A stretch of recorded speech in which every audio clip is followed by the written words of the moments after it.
বাজলো তোমার আলোর বিনু।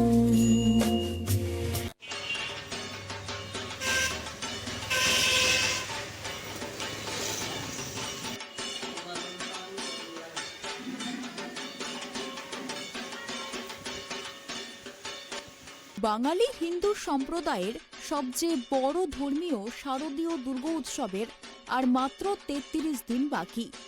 বাংলাদেশে শারদীয় দুর্গোৎসবকে ঘিরে চলেছে সাজো সাজো রব। মণ্ডপ, প্রতিমা তৈরির মাঠ ও মন্দিরগুলিতে প্রতিমা তৈরিতে ব্যস্ত সময় পার করছেন মৃৎশিল্পীরা।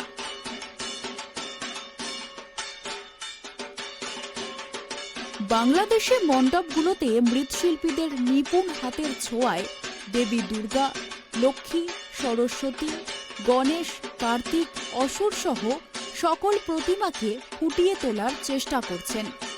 পুজো শুরুর আগেই মা দুর্গাকে তুলতে হবে মণ্ডপে, তাই দ্রুত প্রতিমার কাজ শেষ করছেন মৃৎশিল্পীরা। এরপর শুরু হবে রং ও সাজসজ্জার কাজ।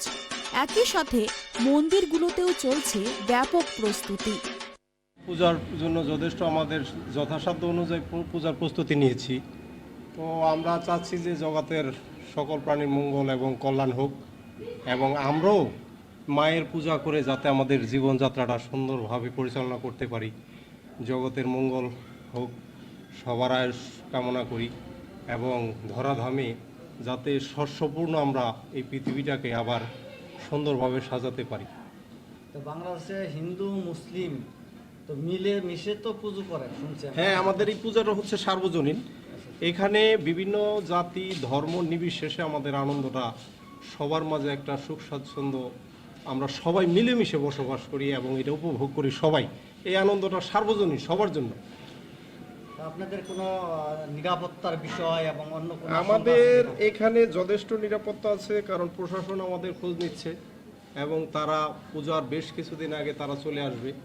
তারা যথেষ্ট পরিমাণে সিকিউরিটি দিবে যাতে কোনো রকম কোনো বিশৃঙ্খলা না হয় এবং সুষ্ঠু এবং শান্তিপূর্ণভাবে যেন আমরা সেই পূজাটা পরিচালনা করতে পারি। সেজন্য তাদের যথেষ্ট তীক্ষ্ণ দৃষ্টি রয়েছে আমাদের প্রতি।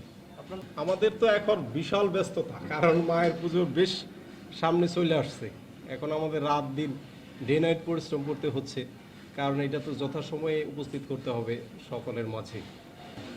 অনেক আনন্দ লাগে, ভালো লাগে।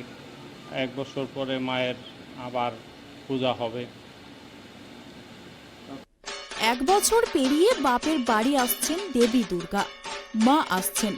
শব্দটিতেই বাঙালির সমস্ত আবেগ যেন পরতে পরতে সাজানো রয়েছে। শুভ মহালয়া থেকে চণ্ডীপাঠ, মহালয়ার ঘট স্থাপন ও বিশেষ পুজোর মধ্য দিয়ে দেবী দুর্গাকে মর্তলোকে আমন্ত্রণ জানায় ভক্তকুল। অশুভ শক্তির বিনাশ করে শুভ শক্তির প্রতিষ্ঠা করবার লক্ষ্যে মর্তে আসেন দেবী দুর্গা।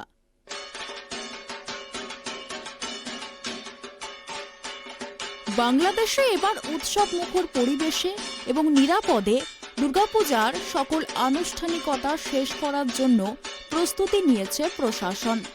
পূজার উদযাপনকে ঘিরে যে কোনো ধরনের অপ্রীতিকর ঘটনা এড়াতে আইন শৃঙ্খলা বাহিনীর কঠোর নজরদারি থাকবে এবং পুজো মণ্ডপগুলোকে নিরাপত্তার চাদরে ঢেকে রাখা হবে। প্রতি বছর দেশে পূজা মণ্ডপের সংখ্যা বাড়ছে। গত বছর 2022 সালে মোট মণ্ডপের ছিল 32,168টি। এইবার এই পর্যন্ত আমাদেরকে 32,460টির ঘোষণা আমরা পেয়েছি। আমরা এই বছরই 239টা বেড়ে গিয়েছে। আমরা বলছি আর যাতে না বাড়ে সেই সংখ্যাটা, কারণ আমাদের প্রত্যেকটা পুজো মণ্ডপ বাড়লেই সেখানে একটা সিকিউরিটির প্রশ্ন আছে, সেখানে আনসারের একটা প্রশ্ন আছে। আর যদি সেটা দুর্গম এলাকা হয়, মানে যেখানে যান চলাচল মানে অসুবিধা, সেখানে হলে তো আরও আমরা একটা অসুবিধায় পড়ি। সেইটাকে লক্ষ্য রেখে আবার আমরা খুব শীঘ্রই আমাদের নিরাপত্তা বাহিনী নির্বাচনের জন্য তারা দায়িত্বপ্রাপ্ত হবে।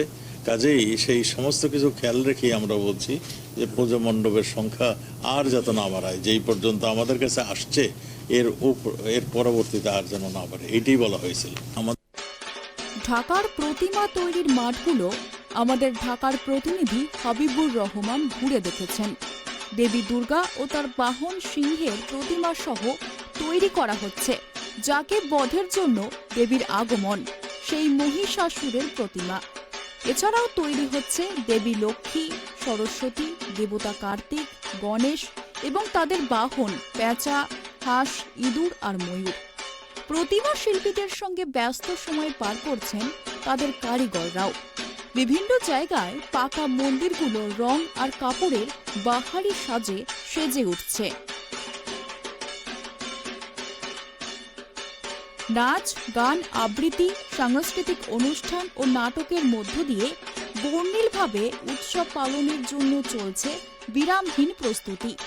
শাঁখারী বাজার ও তাঁতি বাজারের মণ্ডপগুলোর প্রতিমার মাটির কাজ এর মধ্যেই প্রায় শেষ করে ফেলেছেন শিল্পীরা। মূর্তি গড়া শেষে রং তুলির আঁচড়ে ফুটিয়ে তোলা হবে প্রতিমা। অর্ডার অনুযায়ী প্রতিমা গড়তে তাদের চেষ্টার কোনো কমতি নেই। শারদীয় দুর্গোৎসবকে আমি স্বাগত জানাই। আমি একজন প্রতিমা শিল্পী।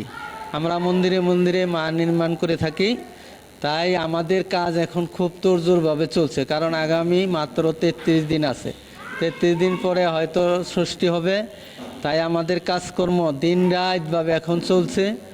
আমি মার কাছে প্রার্থনা করি যাতে আমরা এই 33 দিন ভালোভাবে শারীরিক সুবিধায় থাকতে পারি, যাতে কোনো বিপদ আপদ না আসে। কারণ আমরা যদি বিপদে পড়ি তাহলে প্রত্যেকটা কমিটি বিপদে পড়বে, কারণ আমি যেই কটা কাজ নিয়েছি সেই কটা কাজ আমার দায়িত্ব। তাই আমি মার কাছে প্রার্থনা করি যাতে আমার শরীরটা ভালো থাকে এবং বাংলাদেশে যে পূজা আছে যাতে পূজাটা খুব সুন্দরভাবে হয়, মা যেন সেই দিকে দৃষ্টি রাখেন। আর প্রত্যেক কমিটিকেও আমি অনুরোধ করব যাতে আমরা সুন্দরভাবে পূজা সমাপন করতে পারেন, সেদিকে লক্ষ্য রাখবেন, আমাকে আশীর্বাদ করবেন, আমি যাতে সুন্দরভাবে আপনাদের কাজ ডেলিভারি দিতে পারি। উল্লেখ্য, প্রতি বছর শরতের সময় বাংলাদেশ, ভারত ও নেপালের কোটি কোটি সনাতন ধর্মাবলম্বী তাদের সবচেয়ে বড় ধর্মীয় উৎসব দুর্গাপূজা উদযাপন করেন। বিশ্বের অন্যান্য দেশেও এই উৎসব পালিত হলেও বাঙালিদের কাছে এটি দুর্গাপূজা নামেই পরিচিত। ভারতের বিভিন্ন এলাকাতেও এই পূজার আলাদা নাম ও আলাদা আঙ্গিকে উদযাপিত হয়। ঢাকা থেকে হাবিবুর রহমানের রিপোর্ট, ট্রাইব টিভি।